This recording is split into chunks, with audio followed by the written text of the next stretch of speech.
Good evening.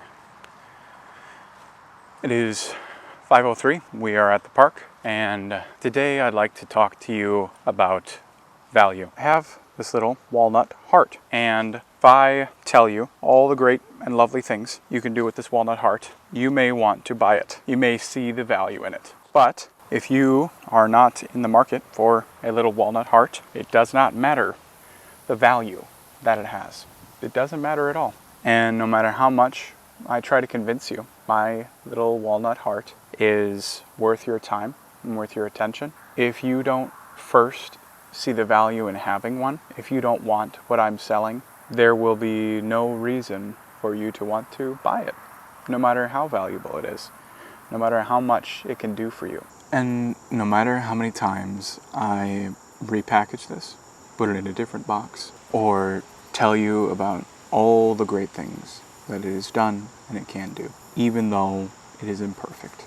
If you don't want the walnut heart, it doesn't matter. It doesn't matter how many times I repackage it, ask for you to tell me you don't want the heart. It doesn't matter how many times I beg for you to just think about having the walnut heart. It doesn't matter, because if you don't want it, then the value of it doesn't matter. And the same is true with you. If people don't want you in their life, no amount of convincing is going to suddenly make them want to have you around. They have to make that decision for themselves. They have to let God work in them and see if you're the type of person that they're meant to be around. I've been going through a lot of pruning lately in my close friendships and relationships, and that's, I think, been the toughest thing, because I am a person who seeks validation from others. And that's really difficult, because I know that I am loved by God, and that validation is all I need. And most days,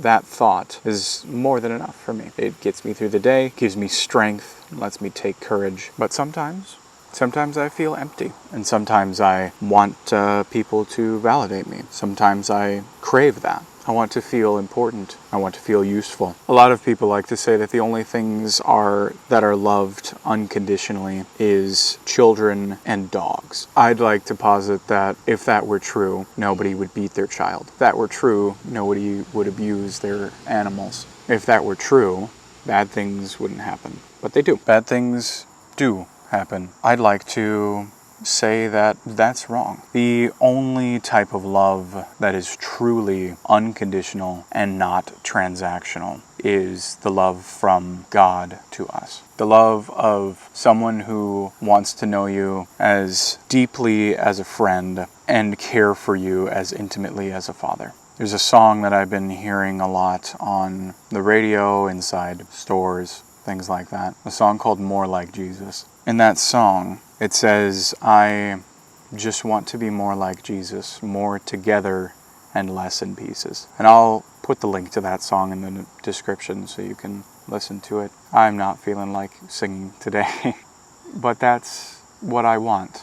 I want to be more like Jesus. I want to love like Jesus. And I feel that if I embody that type of unconditional, non-transactional love, that maybe I'll be able to feel more of that coming back to me. Not to say that I don't feel that from God. I do. I also crave that from people. I've never truly received that. There are always stipulations. There are always things that you must account for. But you don't have to present it. That's what I'm here to tell you.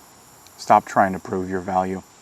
You are fearfully and wonderfully made. And when I say at the end of these videos that I love you and God loves you more, I really do mean it. I have tried my best to give that throughout my life. That's been a big struggle for me in the past, but in experiencing the joys that life has to offer through my faith walk recently, I have gotten a lot better at it. I'm not perfect. I ebb and flow, like I said a couple of episodes ago. There's a river flowing within me. There's a river flowing in all of us. And there are some days where I can feel it a lot, and some days where I feel it less. I just hope that if I continue to share that unconditional and non-transactional love with others and the people I encounter, and maybe they can feel some of that I'm missing, because it doesn't feel good to not experience that, or to not experience it fully. And in realizing that I was not practicing that to the best of my ability at times, I feel almost a little shameful thinking about how my actions have made people feel. That is a conviction, not guilt. I strive to make myself a little bit more like Jesus every day, in hopes that somebody will be able to experience his love through me, I hope. The Bible calls us to be Christ-like. One of the things that Christ did was not trying to sell himself. He told it like it was. Said, "This is me. This is what I have come to do. This is what I can do." And if people hated him for it, well, I think you know how that ended. So I'm here to tell you, don't try to sell yourself.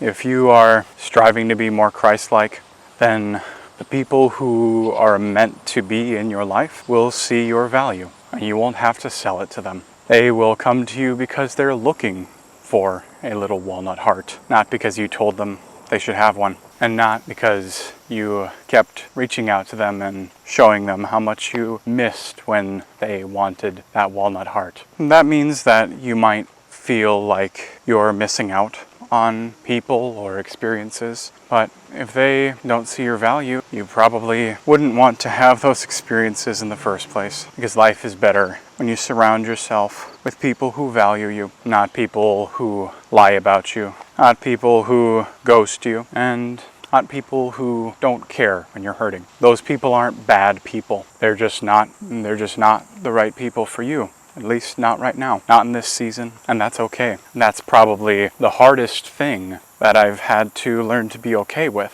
Ultimately, you feel lighter when you realize that, and you experience the peace that following Jesus gives you. His peace is left with you, not as the world gives. As you go throughout your day and you are presented with opportunities where you feel like you have to prove yourself, prove that you're hurting, prove that you're in mental distress even though you're counting calories, prove that you're doing work and self-reflecting, and prove that you're not doing horrible things to the people you love. Ask yourself why you have to prove that. And if those people in your life are causing you to feel like you have to prove that, they don't see the value without you selling yourself. So be kind to yourself, and don't try to prove to somebody else that you are valuable. Because if you're following God, you should know that you already are.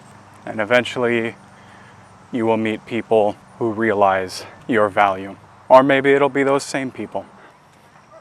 I love you, and God loves you more. Have a blessed day.